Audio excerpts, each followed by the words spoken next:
In looking for ways to change what needs to be changed in this country in terms of the way that the systemic racism we see with maybe with police forces for that we have no idea about. I don't Right. think. And just the inequality issue in many neighborhoods and the hopelessness in many urban areas. What do you think? Where does the answer lie after thinking about it like all of us have for so long?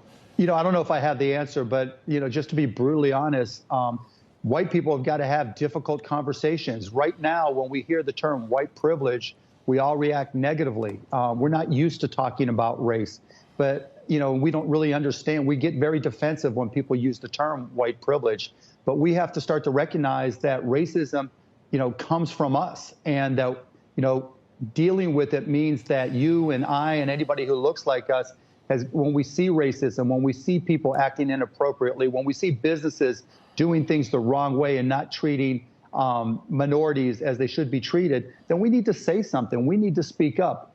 As an entrepreneur, as a business guy, what I see in this is a generational opportunity for this country to move forward. And so now is the time to do it. Is it hard? Yes. Is it painful? Yes. But, we are the ones. White people don't like to talk about race. It makes me uncomfortable just saying the term white people, because we associate it with so many negative things. But that's what we have to do. And again, we can't, when we hear the term white privilege, maybe it's not the best term.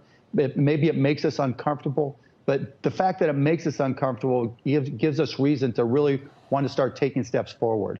So going into some of the areas where this is the separate issue, but where we know it's just seems so hopeless for the kids that are growing up there in terms of education, in terms of the surroundings. We do have something in as a model in Harlem.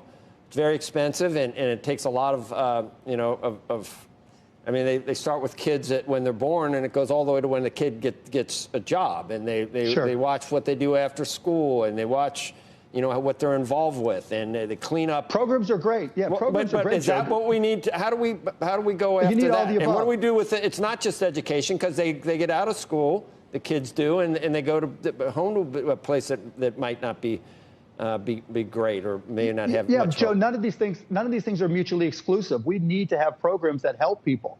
Anybody who's disadvantaged, we need to have people. Well, we've been help doing people. that, but we need to step it up or do it differently, or do something with the schools, or do something with the home life, or I don't know. It's something, yes, but at the same time, I'll go back to what I was saying earlier.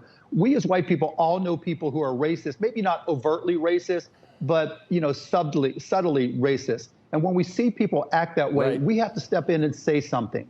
That's when things start to change. When we see all these numbers come out, we see the impact of the police departments on the African-American community. We hear the prevalent stories about African-American men and their interactions with the police.